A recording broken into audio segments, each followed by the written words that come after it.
Shalom.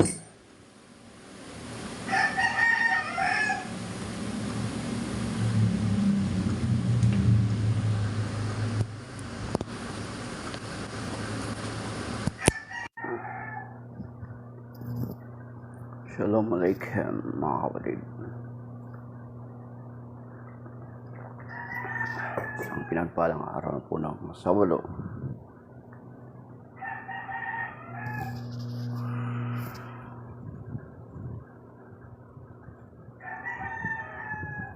Kapag pagod yung mata nyo, maganda yung hot compress. Hot compress. Yung mainit na kape. Idiin nyo yung daliri nyo, dito yung thumb nyo. Tapos, di ba mainit yung kape? Sa baso, dahil gano'n ito. Nakaka-relax sa pagod na mata, mga kapatid. Okay. Sarap. Shalom mga kapatid. Good morning bro. Good morning po. Ruby Limpin. Ayan. Good morning. So, shalom. Shalom Alaikum. Ang greetings pala ng mga Hudyo. Kapag sabi niya, Shalom Alaikum. Pag sinabing Shalom Alaikum, ibig sabihin, peace be with you. At ang sagot is Alaikum Shalom. Ayan.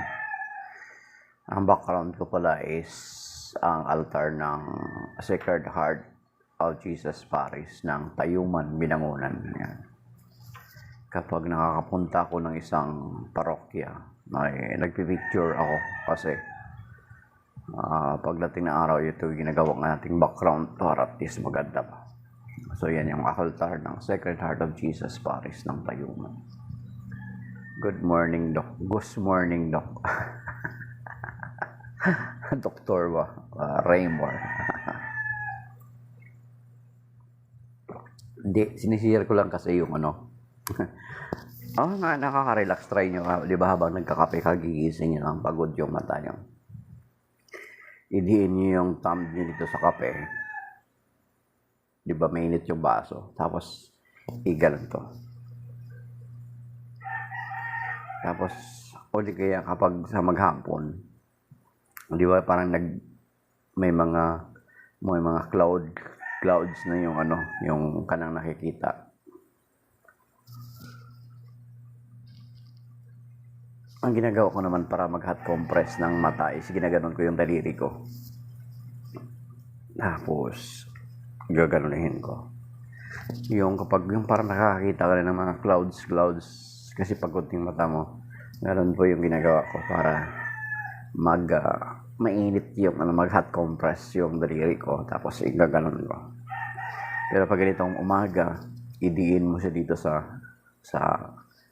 cup na mainit yung nilalagyan mo ng kape. Then pag mainit na, saka may dito sa mata. Ang sarap. O di kayo yung habang nagsasaing ka, mga kapatid, ayun parang yung mata ko na-relax. Habang nagsasaing ka naman, di ba yung pag kumulo na siya na papaubos na yung tubig, di ba yung singaw nung kanin, ang sarap i-gano'n yun yung mukha niyo doon sa may kaldero. Maganda, nakaka-relax. Okay, so yan lang muna yung patungkol dyan sa mga bagay, yung mga practical na bagay. Pero ang pag-uusapan natin ngayon ay ang ebanghelyo. Ang ebanghelyo ng Panginoon na binabasa sa lahat ng mga Katolikong simbahan sa buong mundo. The Gospel of the Lord according to Saint Luke chapter 10 verses 17 to 24. Glory to you, Lord. The 72 returned, rejoicing, and said, Lord, even the demons are subject to us because of your name. Jesus said, I have observed Satan fall like lightning from the sky. Behold, I have given you the power to tread upon serpents and scorpions, and upon the full force of the enemy, and nothing will harm you. Nevertheless, do not rejoice because the spirits are subject to you, but rejoice because your names are written in heaven. At that very moment he rejoiced in the Holy Spirit and said, I give you praise, Father, Lord of heaven and earth, for although you have hidden these things from the wise and the learned, you have revealed them to the childlike. Yes, Father, such has been your gracious will. All things have been handed over to me by my Father. No one knows who the Son is except the Father, and who the Father is except the Son, and anyone to whom the Son wishes to reveal him. The Gospel of the Lord. Praise to you, Lord Jesus Christ. Meron pa po pala itong turning to the disciples in private. He said, Blessed are the eyes that see what you see.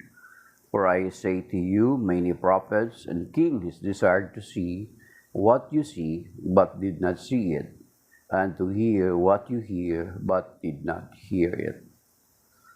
The Gospel of the Lord. Praise to you, Lord Jesus Christ. So,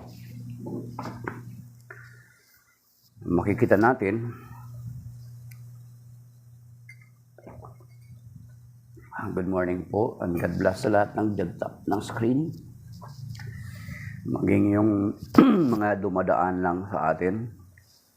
Okay, so, ang ebanghelyo natin, nung nakalipas sa mga araw, ay sinugo nga ng Panginoong Hesukristo ang mga alagad ng dala-dalawa, 72 of them, dala-dalawa. So, then, para mauna doon sa mga nayon na nais pupuntahan ng Panginoon. Kumbaga, so sila yung forerunner, sila yung advance party. Yes. Good morning po, Sis Amy Victorio. Good morning po, Sister in Christ. Anyway, taga saang parokya po pala kayo. So, yan. Ang sinugo ng Panginoon ng dala-dalawa yung kanyang mga alagad, 72, at inutusan na mangaral sa mga lugar na nais puntahan ng Panginoon dun sa Luke chapter 10. At ito na nga, nagbalik ang mga alagad at nagbalita sa ating Panginoong Jesucristo na tuwang-tuwa sila kasi kahit ang mga masasamang espiritu ay sumusunod sa kanila. Sinabi ng Panginoon, at sinabi nga ng Panginoon, Jesus said, I have observed Satan fall like lightning from the sky. Behold, I have given you the power to tread upon serpents and upon scorpions, and upon the full force of the enemy, and nothing will harm you. Nevertheless, do not rejoice because the spirits are subject to you, but rejoice because your name are written in heaven.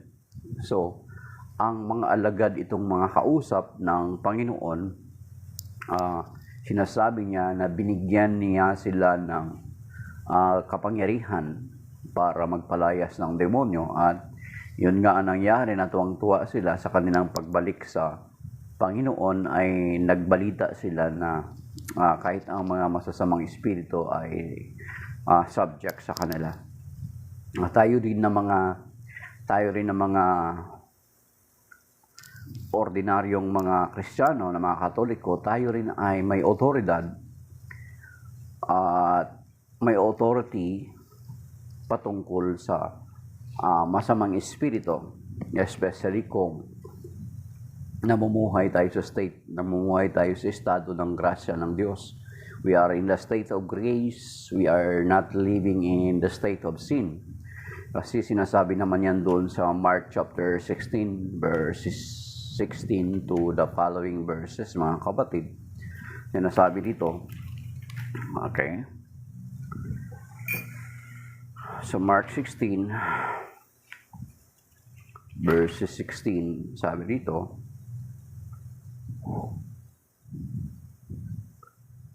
whoever, he said, verse 15 muna, he said to them, go into the whole world and proclaim the gospel to every creature. Whoever believes and is baptized will be saved. Whoever does not believe will be condemned. Verse 17, these signs will accompany those who believe. In my name they will drive out demons. They will speak new languages. They will pick up serpents with their hands. And if they drink any deadly thing, it will not harm them. They will lay hands on the sick and they will recover. Yan, mga kapatid. So tayo din ng mga mananampalataya, ordinary na mga mananampalataya, ay meron ding authority na ibinigay sa atin ng Panginoon doon because of our baptism. Kasi di ba nakikibahagi nga tayo sa threefold mission ng Panginoon. Pero of course, tayo na mga ordinaryong Kristiyano, especially kapag ang mga magulang, especially sa mga magulang, mga kapatid, sabi nga, ito tinuturo ito ng mga exorcist, has the natural authority over their children. Pwede niyo silang i-pray for deliverance. Pwede kayo gumamit ng imperative prayer, imperative command. Pero kung tayo na mga laiko, ang turo sa atin ng mga exorcist is, especially kung wala kang kaugnayan over them, halimbawa kaibigan mo lang, ang pwede natin gamitin is yung tinatawag na supplicatory prayer. Supplicatory.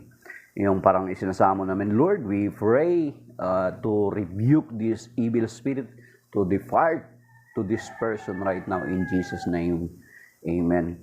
Pero kapag ang mga magulang has the natural authority to over their children, kaya pwede nyo silang i-pray for deliverance. Halimbawa, to deliver from biases, to deliver from sa tingin nyo kung ano yung umalipin sa mga anak nyo, you can pray for them, mga kapatid.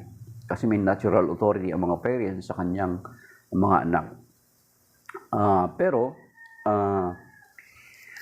makikita natin na lahat tayo ay binigyan ng authority nito.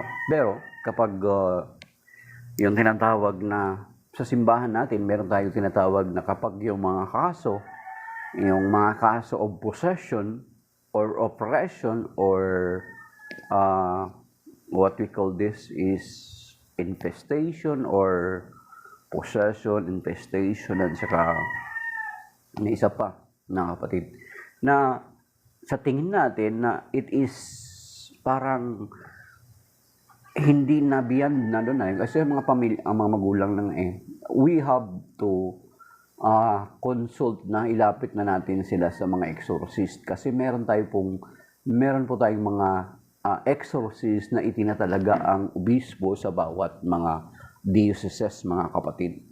Alam niyo ba na ang mga pari, kahit ang mga pari, hindi po sila basta-basta yung ordinaryo na pari. Kapag wala silang faculty na ibinigay ang obispo as an exorcist, ay hindi po sila basta-basta mag-exorcise ng isang napoposes. Kasi that is tantamount na ma-question sila sa authority na tinatawag. So, out of humility, bagamat alam ng pare, kaya nila, pero kung wala silang tinatawag na faculty na ibinigay ang bishop as an exorcist, hindi po nila basta-basta yan igagawin, bagkos i-refer kanila sa mga exorcist na katalaga sa isang dioceses. Pero, pag sinabi ng bishop, di ba katulad ng sa atin sa Catholic Church, katulad ng sasabihin, pag sinabi ng bishop, di ba sa confirmation, sa compil, ang bishop lang dapat ang magkukumpil. Pero kung i-allow, bigyan ng faculty ng bishop ang pare, pwede po siya mag-compel. The same with sa exorcism. Kung sa tingin ng bishop na walang bakante na mga exorcist at ipinaalam sa kanya, pwedeng i-designate ng automatic ng obispo kung sino yung pwede niyang italaga na mag-exorcise ng tao na yon gamit ang prayer ng simbahan. So, ganun katindi yung process natin. Kasi, yung authority ay napakahalaga. Kasi itong 72 na ito sa Ebanghelyo, mga kapatid, ay inutusan sila ng Panginoon na mangaral at magpalayas ng demonyo. Tayo nga din ay makapagpapalayas ng demonyo. Makapagpapalayas tayo ng demonyo, especially kung sa ating pamilya, sa ating tahanan. And then kung sa ibang tao nangyari, in case of emergency na walang pari, pwede natin yung tinatawag na supplicatory prayer. Yung kwento ko nga sa inyo, ang kwento ko nga na kahit yung ibang mga sekta kuminsan, nakakapagpalayas din sila ng masamang espiritu. Though they are putol yung kanilang authority, mga kapatid, makakapagpalayas sila ng masamang espiritu. For the sake of the name of the Lord Jesus Christ. Pero kung tutuusin, mga kapatid, ay hindi ang pagpapalayas ng masamang espiritu ay hindi po siya basta-basta. Kasi ang mga masasamang espiritu, lalo na kapag meron siyang meron siyang dahilan to stay. Halimbawa, na-rebuke mo siya in the name of Jesus Christ, lumayas ka. Lumayas ka at pumunta ka sa paanan ng Panginoong Kristo. At manatili karoon hanggang sa kung ano ang ipag-uutos niya. For the sake of the name of the Lord Jesus Christ, nangyayari nalalayas yung masamang espiritu. Pero sa tutuusin, kapag ang demonyo ay may reason to stay, ay akala mo, in my experience, akala mo lumayas na yung masamang espiritu, pero hindi po ganun-ganun basta-basta, mga kapatid. Kasi ang espiritu ay mandaraya. Kasi naranasan namin sa kaklase namin, yung kaklase namin dati is kapag i-rebuke ng yung kaklase ko na i-rebuke siya, in Jesus' name, lumayas ka, maya-maya, siya magiging okay. Magiging okay na siya. Dali.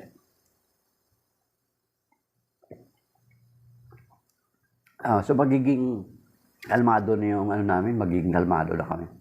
Pero maya-maya, babalik ulit. Yung masamang espiritu din, pabalik-balik, is kung meron siyang reason to stay. Kung meron siyang mga opening na yung tao mismo na yun ay meron siyang mga never pa nag-give up na mga bagay-bagay na naging dahilan na magiging opening ng evil spirit sa kanyang buhay. Yan yung lagi sinasabi ng mga exorcist, mga kapatid. So, kinakailangan maalis mo na yung mga opening na yun, masara mo na yung mga openings na yun.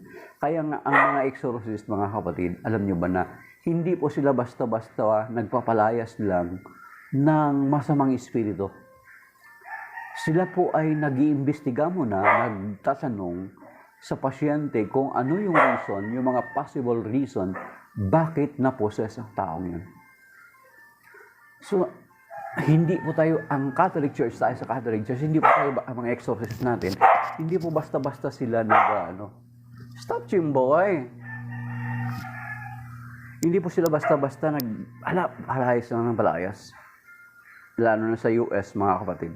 Lalo na yung sa TV Maria, sa Miyerkules, itong na last Wednesday, sa TV Maria, dito sa Facebook, tingnan nyo sa TV Maria sa Facebook. Every Wednesday of afternoon ay may series na talk si Father Jeff Quintela, ang head exorcist ng Diocese of Antipolo sa TV Maria. Hapon, mga 5 p.m. yata yun, mga kapatid. So, pwede niyong panoorin. Second day, magiging pangalawa na sa Wednesday. So, kailangan masara mo na yung opening para pag nasara na yung opening, ay mapalayas totally ang inaalihan nito. So, diniscuss niya nung last Wednesday, yung mga different types of demonic attack sa buhay natin. So, at the same time, mga kapatid, halimbawa, kaya nga siguro isasuggest ko na lang na better for us to buy a book of Father Jose Sequeia. May hanggang volume 5 na yata ngayon. And then meron din, hanapin niyo yung kay libro ni Father Wilson Cabading, ang exorcist pa rin siya. And then yung exorcist ng Caloocan, nakalimutan ko yung mahabang buhok. So, yun mga kapatid, na tayo in our own, kahit laiko tayo, we can, kung in case na wala talaga pare. Pero, ano ang ginagamitin natin? Yung supplicatory prayer daw, sabi ni Brother Wendell Talibong, kasi hindi imperative command. Kasi kung ibang tao, we have no authority over them. Pero sabi naman ni Father Darwin, kung leader ka ng isang community, may pwede rin. Pero make sure na ikaw mismo is you are living in the state of grace. Kasi mga kapatid, at the same, kapag magpalayas tayo, kasi dati, nagpapalayas, nag-rebuke din ako, in Jesus' name, lumayas ka. We usually use that prayer. Parang common na yan sa mga separated brethren natin. We rebuke you in Jesus' name of Nazareth. Lumayas ka. Yun lang yung ginagawa natin. Hindi natin dinadirect. Yun ang problema, ha? Yung lalo na kapag yung hindi talaga proper na hindi nakapag-training kung ano yung dapat gagawin sa prayer. Nire-rebuke lang yung evil spirit na lumayas. Stop that! Gusto niya akong ibaba. Baba ko muna mga kapatid, saglit lang. Kasi kukwento ko sa inyo. Halika rito.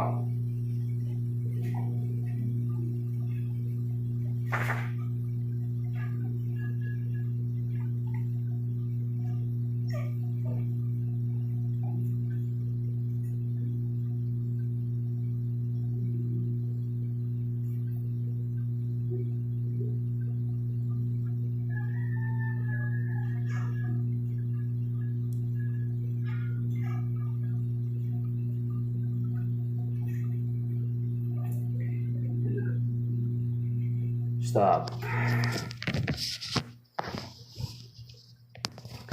So, kwento. So, hindi natin, kapag magpalayas tayo, lalo sa pamilya natin, we will make sure na may authority tayo. We will make sure we are in the state of grace. We are not living in a mortal sin. Kaya nga pinopromote ni na Father Darwin yung tinatawag na cares. Confession, adoration, praying the rosary, attending the Holy Eucharist, frequenting the Holy Eucharist, and then sacramentals.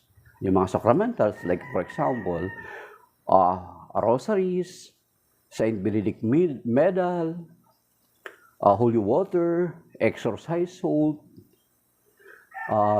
exorcise and blessed oil, yan, those are sacramentals. So, bakit kinakailangan natin, kapag magpalayas tayo ng demonyo, bakit kinakailangan natin na when we rebuke the evil spirit na lumayas, halimbawa sa anak nyo, i-rebuke nyo, na-identify nyo kung ano yung spirit na umalipin sa anak nyo. Sa inyong prayer, as a parent, pwede nyo sabihin na in the name of Jesus Christ, ikaw, espiritu ng bisyo, rebellious, o di kayo rebellious yung anak mo, rebellious spirit, kasi rebellion is spirit, is being a rebellious is a spirit. It is a diabolic spirit. Kapag yung anak nyo is rebellious, na-identify mo, I rebuke the spirit, rebellious spirit to my children. And I'm commanding you to go to the feet of the Lord Jesus Christ. Kailangan i-direct natin to go to the feet of the Lord Jesus Christ. Kasi dati ako yung palayas ka lang ng palayas, pero hindi mo dinadirect kung saan pupunta yung masamang espiritu, mga kapatid. Yun nga, nakwento ko na to, gusto ko ikwento sa inyo ulit. Itong kakilala namin na dati siyang preacher ng El Shaddai at naging head siya ng napakamatagal sa parokya namin ng worship ministry sa Parish Pastoral Council, sa PPC. Naging head siya ng worship ministry sapagkat napakabait niya, mas tuturing natin talagang banal na tao. So, isang beses na naging preacher siya prior sa maging worship head ay siya po ay preacher ng El Shaddai. Isang instance na merong na-possess doon sa crowd na kanyang pinagpipreachingan sa parokya namin ay natural preacher siya, na-rebuke niya. In Jesus' name, lumayas ka. Kasi noong una, wala akong mga preacher naman, wala pang proper training. So pinapalayas lang ng pinapalayas hanggang saan nangyari, mga kapatid. Ang nangyari daw po ay lumipat doon sa isang member ng congregation, ng attendees. Pinunta niya naman, rebuke niya naman. Lumipat na naman doon sa other attendees hanggang sa nagulo. Palipat-lipat. Bakit ganun, mga kapatid? Una,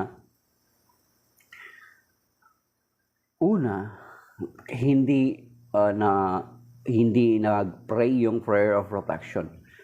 Dapat na prayer of protection, lalo na kapag meron tinatawag na blessed and exorcise oil, is i-pray mo muna yung lahat ng naroon for a prayer of protection and covering and shield of the blood of the Lord Jesus Christ about member. Yun yung isa sa kulang. And then, ang pangalawa, nagpalayas lang ng palayas, pinapalayas ng palayas, he is not directing the evil spirit to go to the feet of the Lord Jesus Christ or to go under the cross of the Lord Jesus Christ. Kaya palipat-lipat yung evil spirit. Di ba, narinig naman natin yung reference niyan is yung Gadarene man, di ba? Nakita niyo yung Gadarene man na nung pinalayas sila ng Panginoon, tinanong sila ng Panginoon, "Who are you?" Sabi niya, "We are legion." Pag sinabing legion, thousands. Yun? Ang dami. So, pinalayas ng Panginoon. Sabi niya, kung pwede,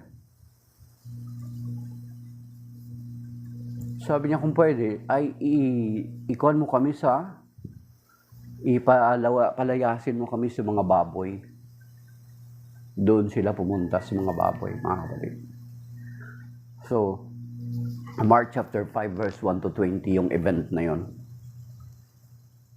So, ganyan din sa atin, na kapag halimbawa, makaranas tayo ng ganon, una, ang gagawin natin is we have to pray the protection of each person inside the area. Lalo na kung nangyari yan sa pamilya nyo, yun yung gagawin nyo. Kung sakaling, halimbawa, may mortal sin or may nakumit ka na kasalanan, wala namang pari para makapagkumpisal ka, is pwede natin i-pray yung act of contrition. Pwede natin yun i-pray yung act of contrition, and then let us promise to the Lord na we will go to confession after. Yung sinasabi sa act of contrition, sabi niya, "Oh my God, I am heartily sorry for having offended thee, and I detest all my sins because of thy just punishments. But most of all, the offend thee, my God, who art all good and deserving of all my love. I firmly resolved, with the help of thy grace, to sin no more, and to avoid the near occasion of sin." Amen.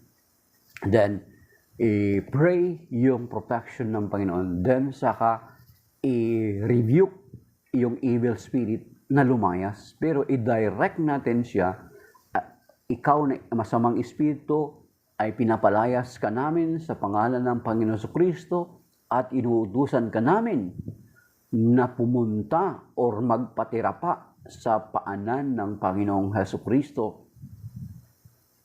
At doon hinahayaan ka namin hanggang iuutos niya kung saan ka pupunta. I-direct natin. Kasi kung hindi natin i-direct, natural, saan pupunta yung evil spirit? Kagala-gala yun. Yun nga ang kwento ko sa inyo na kinuwento ko sa inyo na yung evil spirit, naglilipat-lipat lang dun sa member ng congregation na umattend. Kasi hindi proper yung pag-direct sa evil spirit. Isa pa sa kwento na narinig ko rin, na ito yung first-hand na story ng isang preacher din ng El Shaddai. Kasi dati kami nag-El Shaddai, mga kapatid. Kami ay member ng music ministry. Kami mag-asawa. Actually, nag-meet kami sa gawain ng El Shaddai. Doon kami nagpasimula na mag-start na mag-serve. Pero ako naman ay tinawag naman ako ng Panginoon pasimula sa Parish Renewal Experience o PREX. That is why until now kami ay nagsiserve sa PREX. So, itong apo ng preacher na yon is na-diagnose na sabi ng doktor mabubulag. So, mabubulag yung apo niya. So, ang ginawa niya, tinawag niya yung manugang niya at ang kanyang anak. At sabi niya, pinaupo niya doon sa upuan na dinadala niya lagi doon sa PICC o sa Luneta. Then, pinag-pray niya yung anak niya, yung apo niya, pinag-pray niya yung apo niya, pero ang presence of prayer ay yung mga magulang. Kasi sabi ko sa inyo, the parents has the authority over their children. And then God can heal kahit malayo yung tao. Di ba katulad nung kay Jairo, di ba? Alala niyo naman yan. Then, ang ginawa ng preacher, in-rebuke niya yung espiritu ng pagkabulag sa apo. So most possibly, ay na-rebuke yung espiritu ng pagkabulag sa apo. Kaso yun yung dati mga kapatid, na since nakulang sa kaalaman, ay lalo sa deliverance mga kapatid, hindi alam, papalayasin yung demonyo pero hindi nga dinadirect kung saan pumunta. Alam nyo ba nangyari? Sabi niya, na kwento niya, na yung apo niya, hindi po nabulag. Hindi nabulag. First-hand story yan sa amin. Hindi nabulag, gumaling yung apo niya, pero ang naging problema mga kapatid, ay yung pagkabulag ay lumipat sa aso niya. Kasi sabi ko nga sa inyo, yung pag-direct ng prayer, yung pag-direct dun sa evil, sa espiritu ng pagkabulag, ay napunta sa aso, hindi kinaman to go under the feet of the Lord Jesus Christ. So kinabukasan daw, nagtaka sila, baka nagtataka yung mga kapitbahay na yung aso niya maingay. Maingay, iyak ng iyak. Tapos nung tinawag nila yung aso, mga kapatid, is tinawag niya, hindi na daw direct yung lakad ng aso. Nababangga-bangga. At nabulag, at yung aso nabulag. Kasi sabi ko nga sa inyo, the most possible na nangyari, it is because hindi properly commanded kung saan pupunta yung sakit, kung saan ida-direct yung sakit. Basta lang pinalayas. So yung aso ang nabulag, gumaling yung apo niya. First-hand story po yan mga kapatid. Patutuo yan ng isang lolo para sa kanyang apo. Yun yung sabi ko sa inyo, ang mga magulang has the authority. Tayo din na mga ordinaryong mananampalataya, meron ding authority. Pero kung hindi natin kapamilya yung i-deliverance prayer natin, is gagamitin natin yung supplicatory prayer. Pag sinabing supplicatory, ipagsamo sa Panginoon. Hindi imperative gaman. Yun yung tinuturo ng mga exorcist na tinuturo din ni Brother Wendell Talibong, ni Father Darwin Gitgano. Yan. Kaya nga, ako dati, nang prior pa man marinig ko yung kwento ang turo ni Father Darwin na hindi, kahit ni Brother Wendell Talibong, hindi tayo basta-basta naglelay ng hands sa ulo ng ating kapwa. Kasi parang magkalibel na naman tayo. Kaya ang practice ko talaga na pag sinabing na-request sa akin na during Pentecost overnight namin sa parokya, sabihin, brother, pwede ka bang magkasama sa prayer, mag-pray over? So sa akin, ang ginagawa ko sa balikat ako mahawak, hindi ako nagkukan sa ulo. Kasi sabi nga yung authority, hindi naman kayo, magkapantay lang naman kayo ng authority, pareho lang naman kayo pareho kayong laiko. So mga pare lang talaga ang may authority to lay their hands over us kasi sila yung may authority sa Panginoon. Kaya sa akin, ang ginagawa ko sa balikat lang. Pero sabi nga ni Father Darwin, kung leader ka ng community, you can but at least hold a sacramental, mga kapatid. Yung pangatlo kong kwento, personal sa akin. That is why napaka-importante yung namumuhay tayo sa kabanalan, mga kapatid. Namumuhay tayo sa state of grace. Kasi dati nakwento ko na to pero gusto ko lang ikwento ulit kasi noong ang school namin ay nagkaroon ng tumakbo ako bilang student council president, yung posisyon na tinakbuhan ko, at isa sa platform of government ko to have at least a Holy Mass in the school once a month. Or, first Friday. So, yung isang nanalo, si Roger, ang pangalan niya, Roger Mamon, yung ka-schoolmate ko, ang panukala niya is to have at least a pre-uniform one day, isang araw sa isang linggo, 5 days na yan, ay magkaroon ng free uniform. So, dapat 4 days lang yung may uniform. So, nagkaroon ng kaguluhan sapagkat ayaw ng eskwelahan na magkaroon ng maka-infiltrate yung mga hindi estudyante during those days na walang na free uniform. Until such time na nagpatawag pa nga sila ng DILG, naging kakampi ko na si Roger Mamon, parang ginawa niya akong advisor. So, parang nagulo yung school. Kasi parang nagkaroon kami ng pagsanib pwersa. So, ini-insist namin yung pre-uniform ngayon.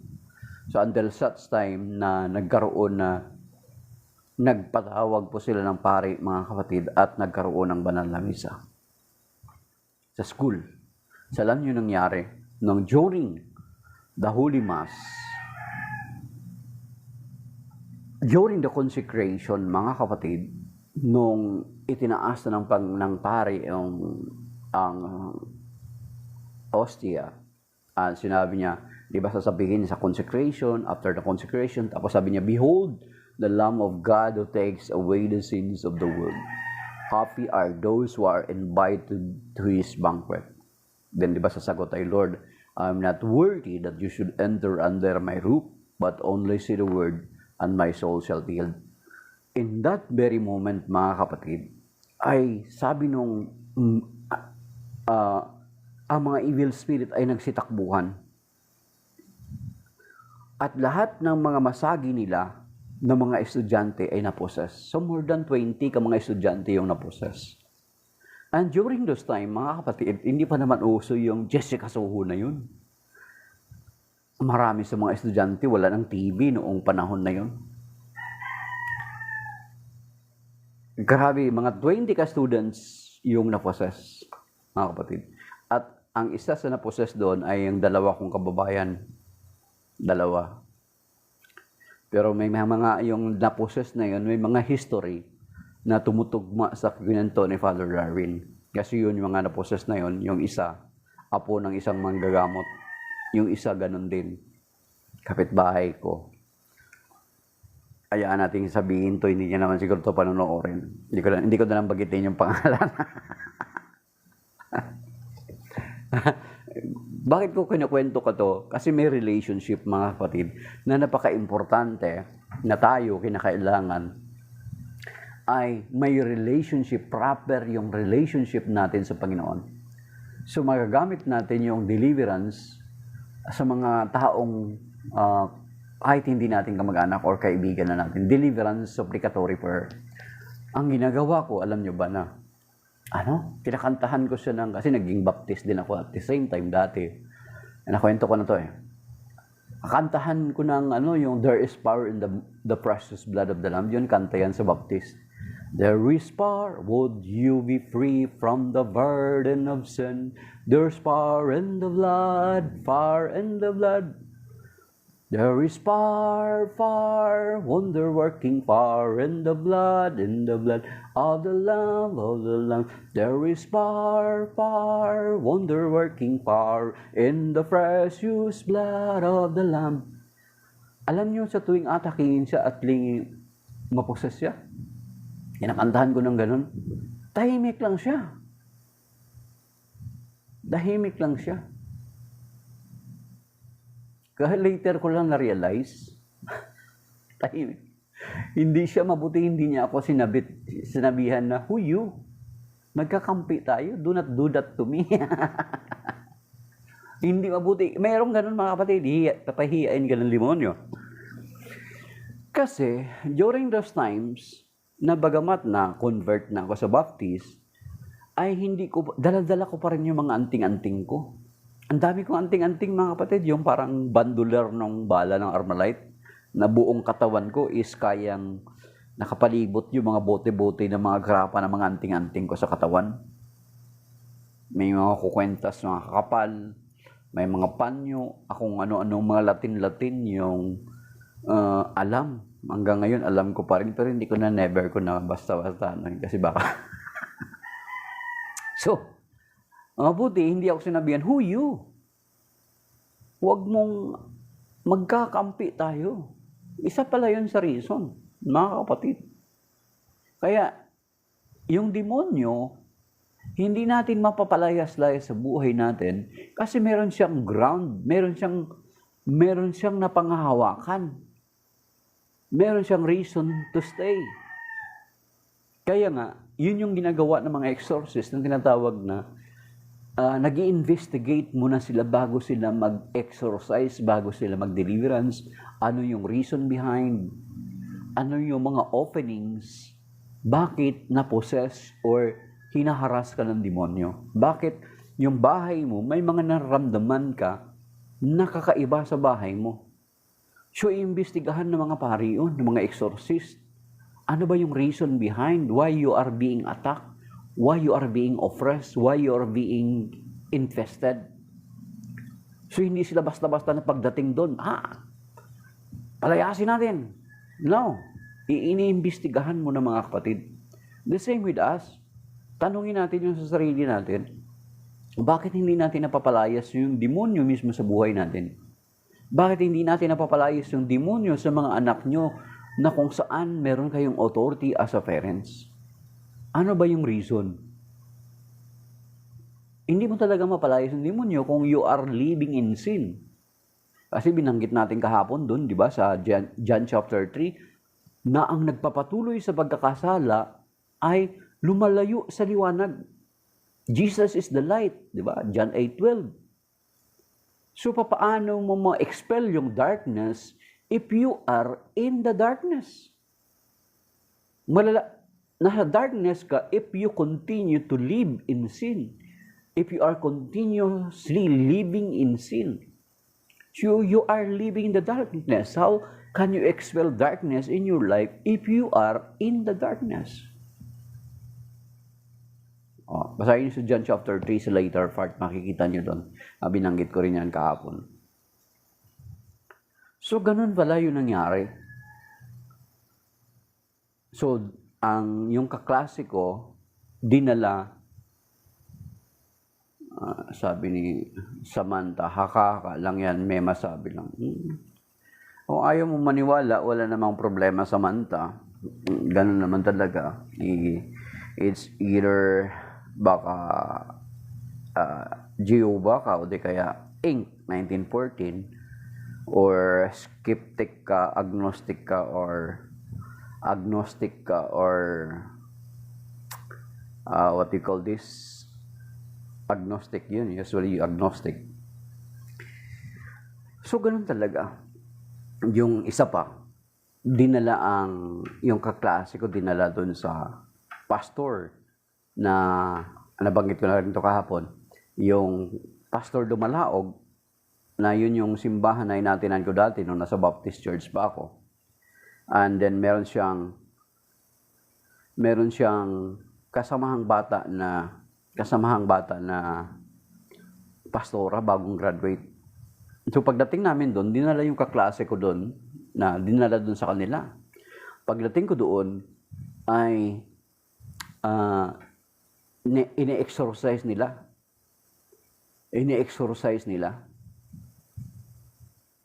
Okay, sige, thank you, Amy Victorio. God bless po. As always po, kapatid, please include us in your prayer.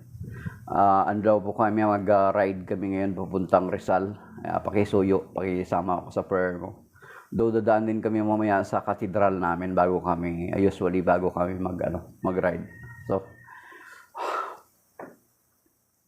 katang isip. Sabi ni Samantha, katang isip nyo lang yan o di kaya guni-guni. So, experience ito, no? Hindi ito gawa-gawa na kwento. Kapag gawa na kwento,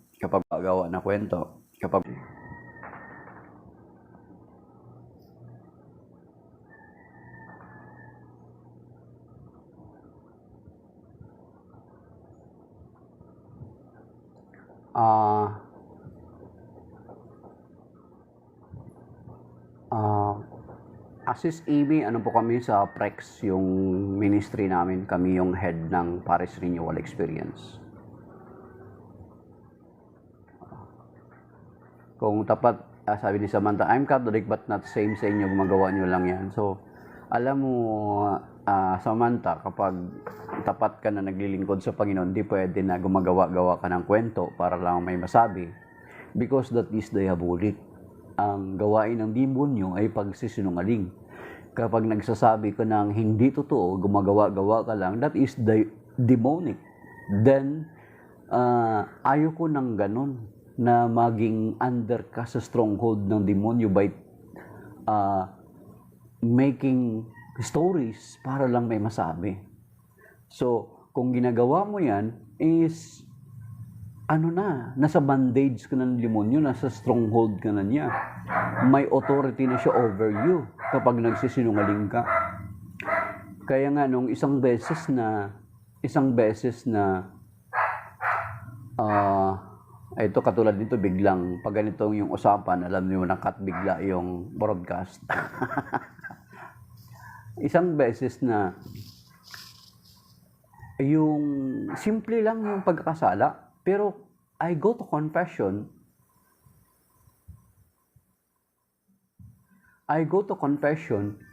na dahilan sa yung ginawa ko, yung asawa ko, di ba, umulan. May mga spare kami na may mga spare ako na mga kapote kami doon na disposable doon sa box ng motor namin. Yung umulan, tumabi kami, nakita ng asawa ko yung mga nakabike na parang walang mga kapote. Ang sinabi ko, instead na, parang naging maramot ako bigla. Instead na, sige, ibigay natin yung mga yung spare na kapote. Abay, sabi ko, wala. Alam nyo, kahit parang it seems to be simple sin, yung pagsisinungaling na ngayon, I go to confession for it. At nung ibinigay na yung absolution ng pare sa akin, ay talagang umiyak ako, ramdam ko na ang pagsisinungaling, mga kapatid, ang paggawa-gawa ng mga kwento is not a simple sin. It is diabolic. So kung meron kang pagkakasala na pagsisinungaling, dapat ikumpisal mo yun. Or else, kahit anong palayas ng palayas mo sa demonyo, sasabihin ng demonyo sa iyo, sabihin niya, who you? Magkakampi tayo. So napaka-importante, sabi ko nga sa inyo sa John chapter 3, how can we expel the darkness if we are in the darkness? So we need to go to the light, which is the Lord Jesus Christ, mga kapatid. John chapter 3, John chapter 8 verse 12. Sabi ng Panginoon sa Kristo, I am the light of the world. So, for us to expel the darkness, the work of the devil in our lives and in the lives of our loved ones, or even sa ibang mga tao, let us make sure na we are living in light. We are in the side of light and we are not in the side of darkness. Yun mga kapatid. At isa pa, di ba, may karanasan ang dito ay kwento ko sa inyo kasi maya alis na po kami, ikwento ko sa inyo. So napaka-importante yung connection or authority na may proper tayong relationship sa Panginoon mga kapatid. So hindi natin basta-basta mapalayas ng demonyo sa buhay natin o sa mga mahal natin sa buhay if we are not in the state of grace, if we are living in sin. Hindi natin mapapalayas ng demonyo. Ito hindi na to kwento ko. Yung kwento ko talagang totoong nangyari yun, mga kapatid. So yung pastor ko dati, na dinala yung kaklase ko doon na na-possess. Pinapalayas nila yung demonyo. Hindi mapalayas-layas ng demonyo. Anong sabi ng kaklase ko na napopossess? Sabi niya, iligtas niyo muna ang inyong sarili bago ang babaeng ito.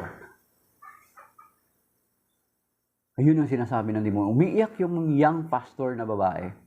Bakit? Birin mo, hindi mo mapapalayas. What is the reason behind? So napakahalaga yung authority, mga kapatid. Okay. Dito sa Acts chapter 19 verses 11 to the following verses, kaya hindi pwede mag-attempt ka na magpalayas ng demonyo but you have no proper and right relationships with the Lord. Magaling ang mga ito at umaalis sa kanila ang masasamang espiritu. May ilang Hudyo roon nagpagalagala at nagpapalayas ng masamang espiritu, pinangahasan nilang sambitin ang pangalan ng Panginoong Hesus sa mga inaalihan ng masasamang espiritu. Sinabi nila sa pangalan ito ng lahat ng naniran sa Efeso, nasa meron kang tinatawag nito, wala kang kaugnayan sa Panginoon Kristo, pero may kaugnayan ka sa Kanya. So, paano mo palayas ng demonyo? Kung mismo andun ka sa Kanyang teritoryo. Yan, mga kapatid. Yun yung mga nakaranas. Yun yung mga naranasan namin, mga kapatid. So, kung gusto nating mapalayas ng demonyo sa mga miyembro ninyo, sa mahal ninyo sa buhay, make sure we are in the state of grace, mga kapatid. Namumuhay tayo ayon sa kalooban ng Diyos. Nagsusumikap tayo na mamuhay sa kabanalan para mapalayas natin ang demonyo sa ating buhay. So, yan yung gagawin natin. So, parang yun yung in-highlight ko sa Ebanghelyo ngayon, mga kapatid. Kasi napaka importante na mga bagay yan. So, kung tayo, especially for us, may mga halimbawa, isa sa halimbawa, yung bahay nyo, ito pa, mga kapatid. Yung bahay nyo, kapag ang bahay nyo pala nakakaranas kayo na may mga naramdaman kayo, may mga kumikilos yung mga object na wala naman nagpapakilos, may nakikita kayo ng mga shadow, tanungin nyo kaagad yung sarili nyo. Nung pinatayo yung bahay, ano ba yung ginawa nyo? Baka nagpadugo kayo. So kapag nagpadugo kayo, kahit i-bless yung bahay na yan, ganun pa rin yung mangyayari, maramdaman nyo.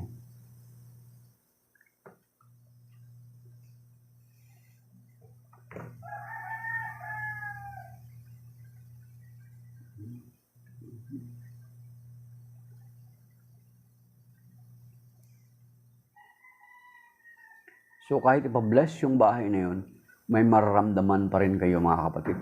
Bakit? Kasi naka-consecrate sa demonyo yung bahay nyo noong panahon na pinaduguan nyo bago itayo yung bahay.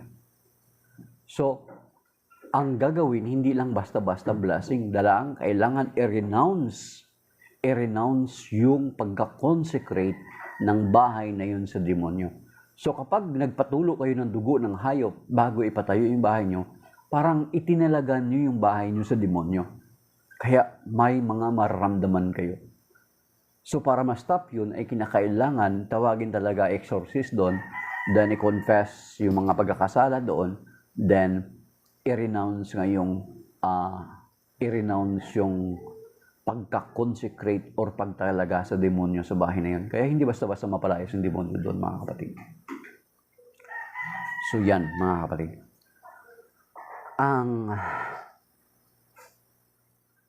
Ang isa pa, bakit nagkakaroon ng mga oppression, harassment, infestation, and possession sa atin ng mga Kristiyano? It is because, mga kapatid, is maaring may opening sa atin. Yun yung laging tatanungin ng exorcist. Kaya nga sinasabi sa Biblia, sa Ephesians chapter 4, verse 27, mga kapatid, sinasabi rito na ang sabi is, do not give an inch to the devil.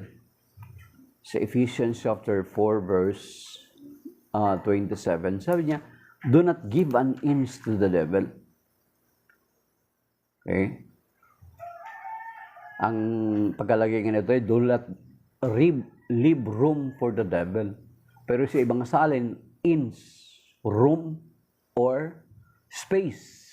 Huwag nating bigyan ng pagkakataon or an inch to the devil. Kasi kahit yung inch na yan na ibinibigay natin ang tsansa sa demonyo, ay magiging access niya yan para magkaroon siya, makapag-penetrate siya sa buhay natin, mga kapatid. So, kinakailangan ma-close yung mga opening na yon para magkaroon na walang connection, wala tayong pagkakaugnay sa demonyo. Try nyo basahin, kaya nga ang official teachings of the Catholic Church, mga kapatid, sa CCC 2116 hanggang 2117 ay napakalinaw doon kung ano yung mga ipinagbabawal ng simbahan.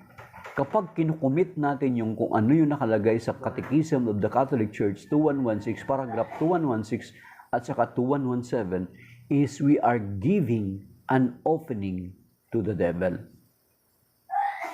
And then, mapapalayas lang natin, maliliberate tayo totally sa kapangyarihan ng demonyo, yung buhay natin, yung anak natin, yung miyembro ng pamilya natin, from the hands of the devil, if we will close that offering na binigay natin sa demonyo. Kaya, basahin niyo yun, i-google niyo kung ano yung nakalagay sa Catechism of the Catholic Church 2116, or kung meron kayong catechism, buksan niyo sa 2116 and then 2117, and then yung sa summary niya sa 2138. Makikita natin doon, i-google niyo, CCC 2116, 2117. Ipapakita niya yan doon kung ano yung mga opening na maaring dahilan kung bakit, why ganito yung buhay namin. We are being oppressed of the devil. May sakit ka, hindi mo ma-determine, hindi alam ng doktor kung ano yung sakit mo. Wala, normal naman daw. Pero you feel, ramdam mo na merong something different in you. Di ba? May mga ganun na hindi ma-determine ng doktor. Then that is the time for you to go to an exorcist at isaysay mo sa kanya kung bakit ganyan nangyari sa buhay mo. Kasi baka merong mga opening ka na binuksan sa buhay mo para magkaroon ng access ang demonyo sa buhay mo, mga kapatid. So, dapat masarayan, mga kapatid, para magkaroon ka ng liberation, magkaroon ka ng freedom or bondage from the hands of the devil. Yan, mga kapatid. Kahit yung pagkakasala ng mga magulang mo, yung pagkakaugnay ng mga magulang mo sa occultism, sa mga espiritista, sa pananawas, those are openings, mga kapatid. Sa pamahiin, yan yung binabanggit doon sa 2116. Halimbawa, yung mga magulang mo, kayo, hindi naman kayo. Wala naman, pero yung mga magulang nyo before ay nag-practice ng ganun. Alam nyo ba ang proper na itinuturo ng mga exorcist na gagawin? You need to renounce your attachment, the unholy ties. You need to break the unholy ties, your unholy ties to what your parents or grandparents did. Kailangan ma-break yung unholy ties na yun. Makikita niyo yung prayer na yan sa book ni Father Rieferger, Chad Rieferger, and then sa prayer book ni Father Jose Sequeira, mga kapatid. So na kailangan ma-renounce yun. Or then i-pray mo yung prayer for the healing of family tree. Yan. Catholic prayer for the healing of family tree. Online, makahanap ka niyan. May 2 version yan. Or 3, mayroong 3. And then, healing of family tree. Prayer to remove generational spirits. So, dapat ma-pray natin yan kasi yung unholy ties na yun ay magkakaroon ng effect yan sa ating generation. That is why makikita mo na bakit yung lulo ko, high blood, or ganito yung sakit hanggang sa kasalukuyan ay nakikita natin sa ating pamilya. So, sa atin, sa science, is parang genetic lang siya. Genetic, parang, ano tawag ito? Naman-namana, parang ganun. Pero, in a spiritual realm, a spiritual world, mga kapatid, ay, yun yung tinatawag na generational spirit. So, kailangan ma-heal yung family tree natin. Kaya nga, try nyo, ihanapin nyo yung prayer for the healing of family tree and then prayer to remove generational spirits. Kasi sinasabi dun sa Exodus, kapag nag-i-engage tayo sa mga ganito, yung mga parents natin, is ang term doon sa Catechism 2138, Catechism of the Catholic Church, paragraph 2138, sabi niya, superstition is a departure from the worship to the true God. Ang bigat, di ba? Departure ang pag-term.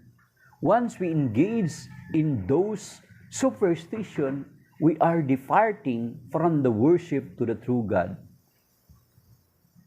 Ang bigat, mga kapatid. At sinasabi dun sa Exodus chapter 20, He will visit the iniquity of the parents up to the 4th generation.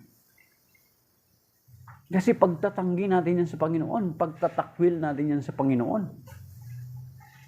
So for us to be freed from those generational spirit, mahil yung family tree natin, makat yung bandage na yon, is we need to break the unholy ties. We need to renounce those and ask forgiveness for those practices na mga ninuno natin, mga kapatid. So maybe that is by now, mga kapatid. But since we discuss these things, about these things, mga kapatid, kanina nabakat na kaagad yung, yung broadcast natin. Kapag ganitong pag-uusapan, nako, grabe nangyari. Seldom nangyari, pero mga 3 instances na, mga kapatid, na ganito nangyari na kapag ano. So let us pray the prayer of protection, and then after that, cleansing prayer para maayos tayo, mga kapatid. Okay? I-pray natin yung protection. Ito muna, i-pray natin itong entrustment of the home to Mary, help of Christians. Most Holy Virgin Mary, appointed by God to be the help of Christians, we choose you as the mother and protectress of our home. We ask you to favor us with your powerful protection. Preserve our home from every danger, from fire, flood, lightning, storm, earthquakes, thieves, vandals, and from every other danger. Bless us, protect us, defend us, keep us as your own. All the people who dwell in this home, protect them from all accidents and misfortunes, but above all, obtain for them the most important grace of avoiding sin.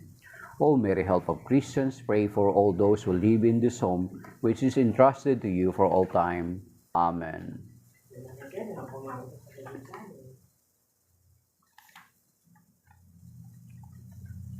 Okay.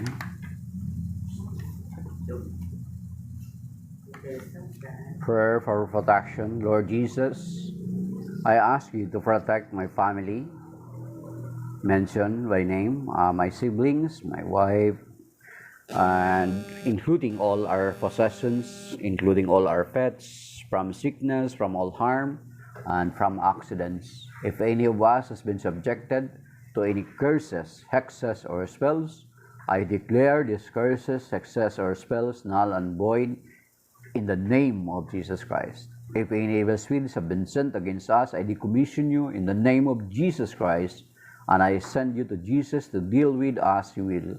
Then, Lord, I ask you to send your holy angels to guard and protect all of us. Amen.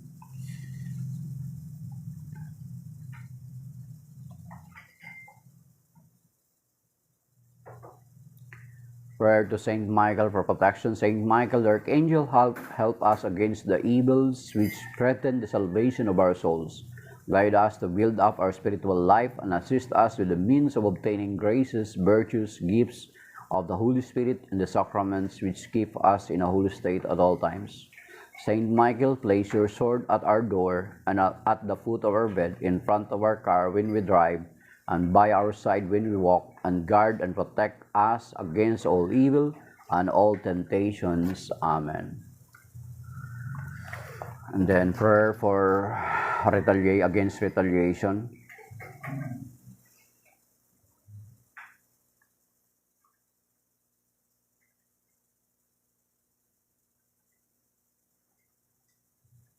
Okay. This is a book ni Father Refeger. Ito rin yung isa sa prayer na ginagamit ko. Prayer against retaliation. Lord Jesus Christ, in your love and mercy for thy precious blood over us, so that no demon or disembodied spirit may retaliate against us. Mama Mary, surround us with a mantle blocking any retaliating spirits from having any authority over us. Saint Michael, surround us with a shield so that no evil spirit may take revenge on us. Queen of Heaven and Saint Michael, send down the legion of angels under your command to fight off any spirits that would seek to harm us. All you saints of heaven, impede any retaliating spirits from influencing us. Lord, thou art the just judge, the avenger of the wicked, the advocate of the just. We beg in thy mercy that all we ask of Mary, the angels, and the saints of heaven be also granted to all our loved ones, those who pray for us and their loved ones, and that for thy glory's sake we may enjoy thy perfect protection. Amen. Our Father, who art in heaven, hallowed be thy name. Thy kingdom come, thy will be done on earth as it is in heaven. Give us this day our daily bread. Forgive us our trespasses, as we forgive those who trespass against us. And lead us not into temptation, but deliver us from evil. Amen. Hail Mary, full of grace, the Lord is with you. Blessed are you among women. Blessed is the fruit of thy womb, Jesus. Holy Mary, Mother of God, pray for us sinners now and at the hour of our death. Amen. Glory be to the Father, and to the Son, and to the Holy Spirit, as it was in the beginning, is now, and ever shall be, world without end. Amen. Glory be to the Father, and to the Son, and to the Holy Spirit, as it was in the beginning, is now, and ever shall be, world without end. Amen. Altogether, glory be to the Father, and to the Son, and to the Holy Spirit, as it was in the beginning, is now, and ever shall be, world without end. Amen. Lord, we entrust you this day. We entrust you all our activities, all the places we will go, and vehicle will be using today. In Jesus' name, amen. In the name of the Father, the Son, the Holy Spirit, amen. So shalom mga kapatid, maraming salamat po sa mga nag-like, sa nanood, sa sumubaybay, sa mga nag-tap ng screen, or even those yung mga hindi nag-tap ng screen, yet they considered to listen to us. So, shalom sa ating lahat, and may the blessings of our God and His peace be upon us always, in Jesus' name. Amen. Now, signing off, my dear brothers and sisters.